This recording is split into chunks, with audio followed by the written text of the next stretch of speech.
Ça fait tellement bizarre de refilmer. Ça fait des mois que je ne me suis plus assise pour créer du contenu pour cette chaîne YouTube qui nous appartient tous.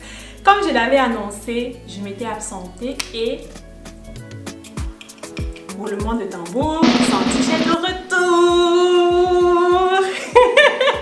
Entre-temps, malgré mon absence, ma communauté s'est vraiment agrandie et je tiens à remercier tous ceux qui ont cliqué sur le bouton s'abonner malgré le fait que Santiche ne produisait pas vraiment du contenu. C'est vrai que de temps en temps, j'étais là via les YouTube Shorts ou bien de temps en temps sur Instagram, sur TikTok. Donc vraiment, grand merci à vous qui vous êtes abonnés entre-temps. Et pour ceux qui ne me connaissent pas encore vraiment, qui ont apprécié une, deux vidéos de Santiche, mais ne savent pas vraiment qui Santiche est. Santiche, c'est tout simplement une jeune femme d'origine camerounaise qui est passionnée par l'entretien du cheveu afro, par la santé et par le bien-être en général. Et Santiche est aussi étudiante en médecine en Allemagne. Je m'étais absentée à cause de mes études et ma dernière vidéo en parle. Je vais laisser le lien de ma dernière vidéo dans la barre de description. Et pour ce retour, ce comeback, je me suis dit, il ne faut pas directement venir choquer les gens avec toutes les maladies que tu as appris entre-temps là. Nayo, nayo, step by step. Avec la voix de Francis Bemba, tu vois non, step by step. Donc là, Santiche revient step by step. Et pour cela, elle s'est dit que ce serait vraiment mieux de commencer avec une FAQ. Une FAQ, ça veut tout simplement dire que vous, mes abonnés, vous me posez des questions et moi, je réponds à vos questions. J'ai fait un post il y a quelques jours sur cette page YouTube et aussi en story sur Instagram. Je vous ai animé à me poser des questions par rapport à mon absence, par rapport à mes études, car les études étaient la raison principale de mon absence. Et let's go! Je vais vous donner des réponses à vos multiples questions et ça vous permettra aussi d'apprendre à mieux me connaître et aussi d'apprendre à mieux connaître le système d'études de médecine en Allemagne et la vie en Allemagne. La vie en Allemagne en général, particulièrement la vie d'une étudiante en médecine qui tend vers la fin de ses études.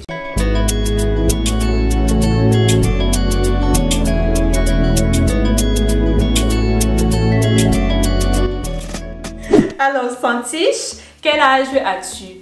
Moi, j'ai 23 ans, je suis en chemin pour mes 24 ans. J'aurai 24 ans le 1er janvier 2023. Prochaine question, combien d'années d'études te restes-tu? Alors, déjà, il faut savoir qu'en Allemagne, les études de médecine mettent au total 6 ans. Donc, 5 années sont des années de théorie et la dernière année est l'année pratique. L'année pratique, c'est une année de stage où tu pratiques vraiment la médecine. Tu n'es plus sur les bancs en train d'écouter les profs, en train d'apprendre à la maison et d'aller aux examens. Non, la 6e année, c'est vraiment l'année pratique. Voilà. Moi, j'ai terminé ma 5e année. J'ai fini tous mes cours à l'université. J'ai fini tous les séminaires nécessaires. J'ai validé toutes les UV et les matières nécessaires. Donc, j'ai fini ma 5e année. Et avant de passer en dernière année, qui est la 6e année, l'étudiant doit se présenter à l'examen d'État et passer cet examen d'État. Je me suis absentée parce que je me préparais pour cet examen d'État. L'examen d'État est un grand examen, vraiment, c'est un grand examen parce que pendant cet examen-là, on te pose les questions sur toutes les maladies que tu as prises pendant ces années de théorie. Et j'ai bien dit qu'il s'agissait de 5 années. Voilà, donc c'est beaucoup. C'est vraiment beaucoup. Il faut beaucoup apprendre. J'ai beaucoup appris. J'ai souffert. J'ai pleuré. J'ai même pleuré pour l'école. Hey! Oui! J'ai senti que l'école peut être vraiment dure. Comme on dit souvent là, l'école peut vraiment être dure. Ça a été très difficile, mais je l'ai surmonté. Là, nous sommes le 18 octobre. L'examen d'État était la semaine dernière, du 11 au 13 octobre. Et c'est passé. Et là, j'attends les résultats. Je ne sais pas encore si j'ai réussi ou pas.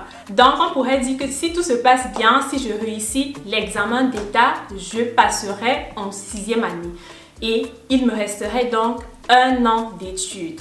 Donc ça, c'est la normale. Maintenant, moi, je ne compte pas enchaîner. Après la 5e année, je compte prendre un semestre libre pour me concentrer sur ma thèse de doctorat. J'ai publié une vidéo il y a à peu près 1 an sur cette chaîne. C'était un vlog de semaine Et pendant cette semaine, je t'ai un peu parlé de ma thèse de doctorat. Alors, si le sujet t'intéresse, je t'invite tout simplement à checker la vidéo dans ma barre de description. Je te laisserai le lien là. Tu pourras aller regarder la vidéo après cette vidéo-ci. Étant donné que je ne compte pas enchaîner avec la 6e année directement, ça fera qu'au total, il me reste 1 an et demi d'études à peu près. Oui, 1 an et demi d'études et disons que le plus dur est déjà fait.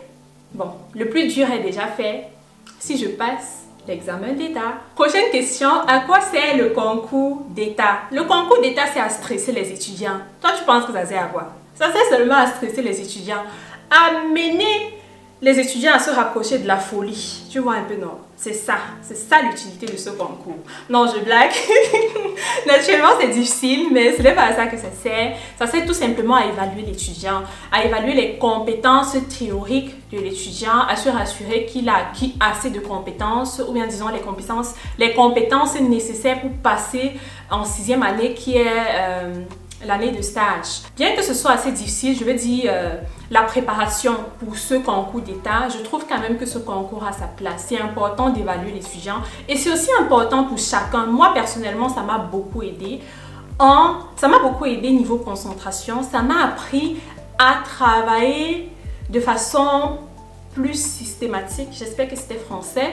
Et troisièmement, ça m'a appris aussi à penser plus docteur, à avoir un peu plus de cerveau d'un docteur. Genre, quand un patient se présente avec certains symptômes, tu le classes déjà un peu. Genre, ça peut être cette maladie, ou ça peut être des maladies de ce segment, ou bien de ce segment, ou bien de ça. Non, ça ne peut pas être ça à cause de ci. Un peu comme un jeu de détective, ça m'a beaucoup aidé. Au final, je suis très fière d'avoir vécu cela.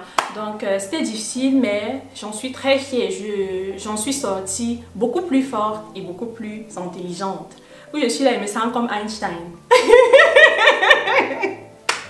Non, je blague, je ne me sens pas comme Einstein, mais je me sens vraiment plus intelligente et je suis aussi plus rassurée parlant de maladie parce que j'ai acquis plusieurs compétences théoriques. Next one, welcome back. Alors ma question, tu aimerais te spécialiser dans quel domaine? Bisous. Merci pour l'accueil chaleureux. Parlant du domaine de spécialisation, étant donné que j'ai encore plusieurs mois avant de vraiment finir avec la médecine, je n'aimerais pas encore me prononcer sur ce sujet. Et aussi parce que c'est un truc qui change beaucoup chez moi. Quand j'ai commencé la médecine, je voulais faire dermato. Après, je voulais faire cardiologie. Après, j'ai changé, je suis allée à autre chose. Et maintenant, je suis encore autre chose. Tu vois, je crois vraiment que je vais caler sur cette chose sur laquelle je suis actuellement. Mais vous auriez le temps de découvrir de quelle spécialisation il s'agit. Voilà, je vous le dirai tôt ou tard, mais pour le moment, je préfère le garder pour moi. Toi, en commentaire, devine un peu de quelle spécialisation il peut s'agir. Mes amis qui passent par ici et qui regardent mes vidéos, abstenez-vous. Vous allez répondre aux futures questions. Ne dites pas la spécialisation ici en commentaire, pardon. Mais le reste là, j'aimerais bien, ça me fait plaisir, les jeux de détective là et tout. Donc lâchez-moi en commentaire, moi ça me fait plaisir de vous lire. Comptes-tu rester vivre en Allemagne? Oui, je compte bien rester vivre en Allemagne. Déjà, étant donné que je n'ai pas encore fini mes études et je peux aussi très bien m'imaginer faire ma spécialisation plus tard en Allemagne. Ça sera à voir, dépendant des opportunités qui s'offrent à moi, dépendant, disons, on dit comment, de ma situation, pas situation maritale, on dit comment, situation de vie de couple. Je sais même pas comment on dit ça, mais tu comprends. Mais l'Allemagne, c'est un pays que j'aime bien. L'Allemagne, c'est un pays qui forme bien les médecins. L'Allemagne, c'est un pays où les médecins sont quand même bien payés. Les médecins en spécialisation, comparé à d'autres pays comme la France. Voilà. Et du coup, je peux bien imaginer rester ici. C'est une chose à voir. On verra bien ce que l'avenir nous réserve. Dis ma chérie, donc finalement, les études en médecine durent 5 ans. Non, les études en médecine en Allemagne durent 6 ans, comme je l'ai expliqué au début de la vidéo, la deuxième question. Salut, les cours sont en allemand. Courage et bonne chance pour le résultat de tes examens. Merci beaucoup. Et oui, ma chérie, les cours en Allemagne sont en allemand. Ou bien les cours de médecine en Allemagne sont en allemand. C'est quoi le nom exact de l'examen que tu as passé? Alors, en allemand, l'examen que j'ai passé s'appelle Zweites Staatsexamen. Ça veut dire deuxième examen d'État. Le premier examen d'État a lieu après la deuxième année ou bien après la troisième année d'après la nouvelle réforme qui s'applique depuis cette année ou bien l'an dernier, je ne sais pas trop. Le deuxième examen national, c'est celui que je viens de faire après la cinquième année. Et il y a un troisième examen d'État, celui-là vient après la sixième année, c'est-à-dire après l'année pratique. Et celui-là est oral, alors que les autres étaient écrits. C'est vrai que le premier examen d'État est écrit et oral, le deuxième est juste écrit et le troisième est oral. La même personne demande, c'est pour avoir l'approbation et candidater pour des spécialités. Non, pas du tout, pas du tout. Ce n'est pas un concours, c'est un examen. Ça n'a vraiment rien à voir avec le fait de candidater pour telle ou bien telle spécialité. Ta note n'est pas importante quand il s'agit du choix de spécialité en Allemagne. C'est vraiment ça l'avantage de l'Allemagne. Voilà, peu importe ta note, tu peux postuler pour la spécialité qui t'intéresse comparé à d'autres pays comme la France par exemple. C'est vraiment ça l'avantage de l'Allemagne. Prochaine question, vas-tu reprendre les vidéos YouTube? Oui, je compte reprendre les vidéos YouTube. Je serai beaucoup plus régulière sur cette chaîne. Je vais vous proposer de meilleurs contenus. On s'améliore. On est comme le vin, on se bonifie avec le temps. Tu vois, non? On se bonifie avec le temps. Entre-temps aussi, j'ai appris tellement de choses parlant de la santé et je compte partager cette connaissance apprise avec vous, question de vous sensibiliser sur la santé et de vous apprendre plus sur le fonctionnement et le dysfonctionnement de votre corps. Dorénavant, je serai aussi accompagnée dans quelques vidéos. On aura une nouvelle tête. Donc, hello sur cette chaîne. Si tu veux en savoir plus, je t'invite à aller lire la description de la vidéo. Elle a vraiment changé. Et si tu regardes aussi la photo de ma chaîne YouTube en haut là, tu vas voir qu'il y a une nouvelle tête. Avec moi, cette personne vous édifiera sur différents sujets de santé intéressants et ça sera vraiment cool. Et entre-temps, naturellement, je vais continuer avec les vidéos cheveux, entretien du cheveu afro. Entre-temps, j'ai lancé ma marque d'extension capillaire afro. Voilà. Là, par exemple, ce que je porte, c'est une perruque. Celle-ci que je porte aujourd'hui s'appelle Moxie et elle est disponible sur mon site internet. Le lien se trouve dans la barre de description si tu es intéressé et aimerais passer une commande. Prochaine question. Félicitations et courage à toi, ma grande. Merci beaucoup. Penses-tu te spécialiser? Si oui, dans quel domaine et pourquoi as-tu choisi ce domaine de spécialisation? Oui, je pense me spécialiser et parlant du domaine de spécialisation, j'ai déjà répondu à cette question. Dans quelques mois, vous le saurez, mais pas maintenant. Et est-ce que tu te vois exercer au pays? J'attends les nouvelles vidéos avec impatience. Bis dann, donc c'est quelqu'un qui parle allemand. Bis bald, non, bis jetzt. On est là. Voilà, donc c'est ça.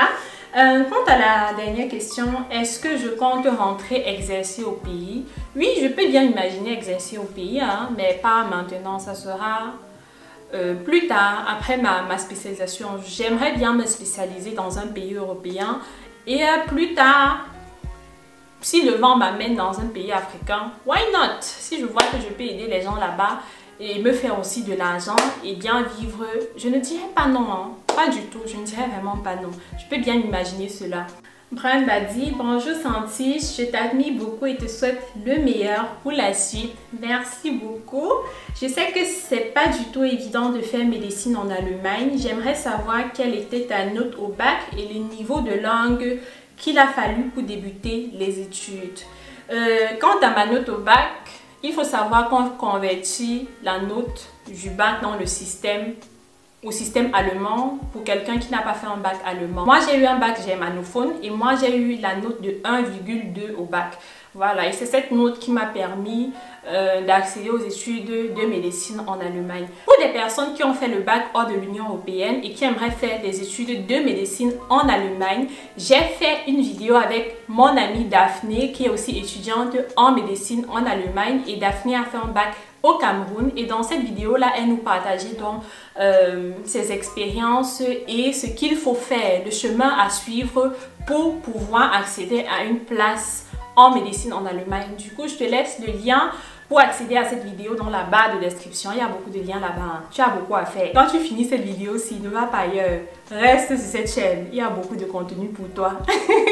Prochaine question. Courage, Santiche. Je sais que le résultat sera au rendez-vous. On l'espère vraiment tous. Est-ce que le deuxième Staatsexamen a été difficile? Travailles-tu entre-temps? Et côté vie sentimentale? La question qui ne pouvait pas manquer. Je crois qu'il y a une autre personne qui m'a demandé, genre directement, es-tu en couple? La personne n'a même pas un peu tourné, genre la langue de Molière. C'est comment côté sentimental? La personne a dit, es-tu en couple? Il y a même un autre qui est venu dire que je cherche une bonne femme à marier. J'aimerais savoir si tu es disponible. Un truc pareil. On peut être direct comme ça. Aïe! Bref, commençons avec la première question.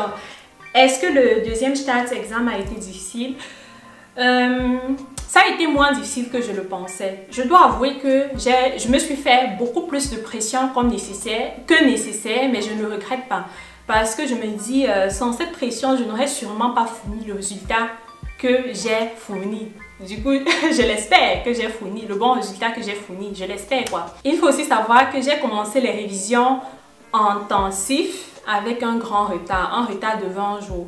En fait, ici en Allemagne, ils nous aident beaucoup, ils aident beaucoup l'étudiant. Il y a un site qui fait un plan d'études. Ce plan d'études a une durée de 100 jours. Et si tu suis vraiment bien ce plan, ça veut dire que si tu t'abstiens vraiment au plan d'études là pendant 100 jours, tu as une bonne garantie de bien réussir l'examen.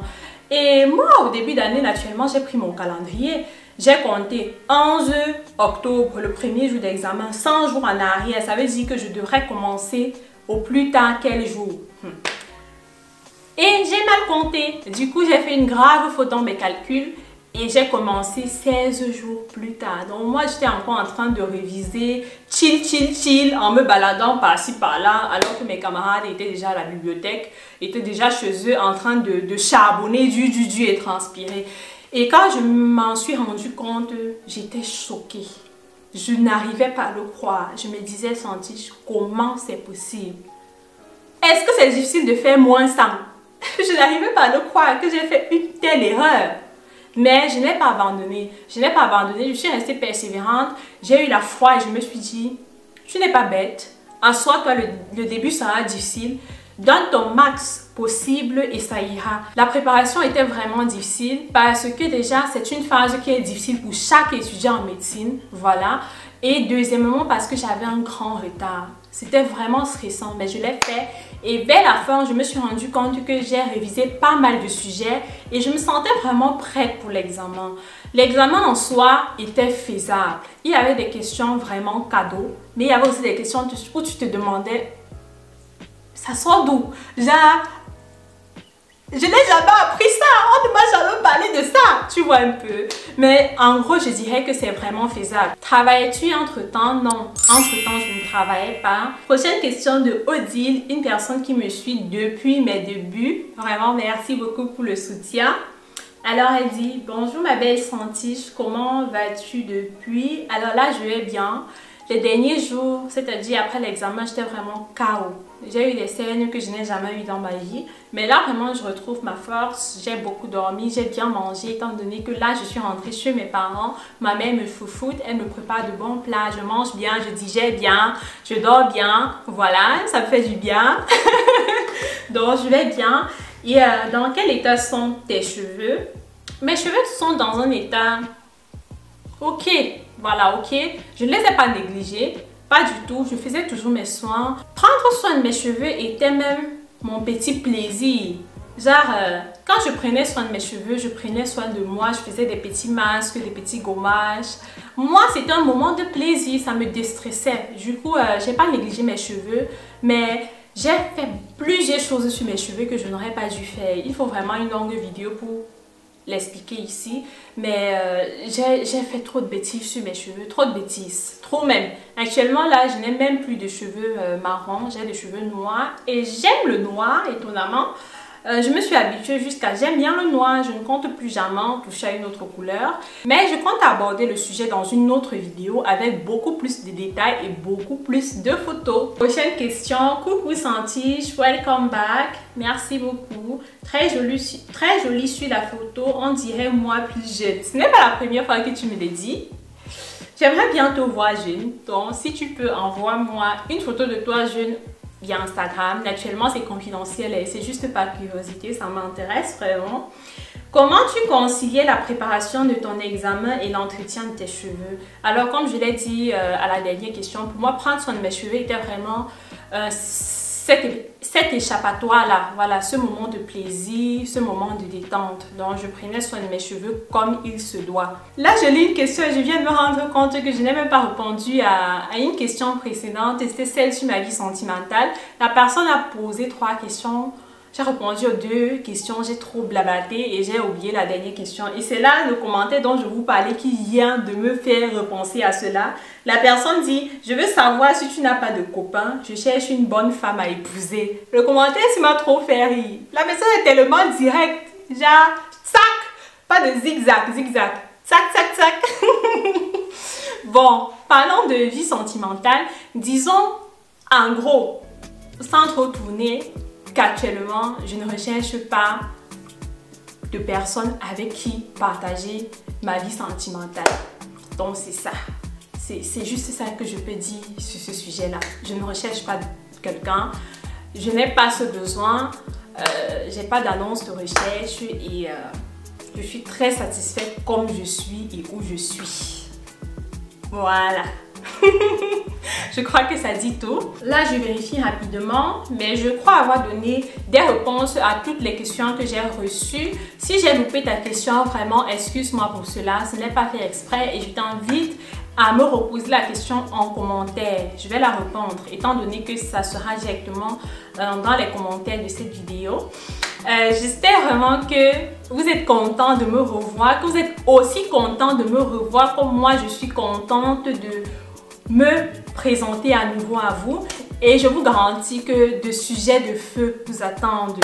Ces derniers mois étaient tellement difficiles, je n'avais vraiment pas la possibilité de faire ce que j'aime. J'aime la médecine, mais j'aime aussi la création de contenu. Et la création de contenu, c'est une chose qui demande énormément de temps. Comme on le dit dans la vie, chaque chose a vraiment son temps. Ça ne sert à rien de forcer les choses. Quand tu forces trop là, tu te cognes très mal.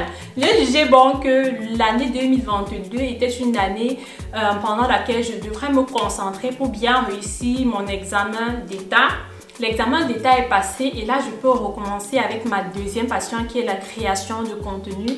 Et je t'assure qu'il y a plusieurs sujets intéressants qui t'attendent. Moi-même, j'ai hâte de vous présenter ces sujets-là, surtout avec la nouvelle personne qui m'assistera dorénavant dans les vidéos santé. Et voilà, donc n'hésite pas à t'abonner pour ne pas rater ce contenu et activer aussi la cloche de notification pour recevoir mes nouvelles notifications.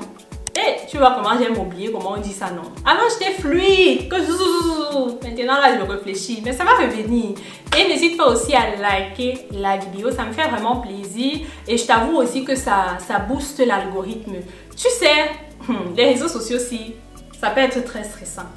Quand tu disparais, l'algorithme t'oublie. On ne propose plus tes vidéos aux gens. Donc, je compte vraiment sur vous pour liker cette vidéo, partager cette vidéo sur vos statuts WhatsApp, dans vos groupes de famille, afin de booster l'algorithme pour qu'on remonte un peu, pour acquérir un peu plus de visibilité. Pour que le moteur YouTube, le robot YouTube se rende compte que, oh, Santige et sa communauté est debout, ils dormaient, ils étaient dans le coma ou je ne sais pas quoi, mais là ils revivent un peu. Donc vraiment je compte sur votre aide pour booster à nouveau cette chaîne et on se prend dans quelques jours pour un nouveau sujet de vidéo. Entre temps, portez-vous bien et prenez soin de vous.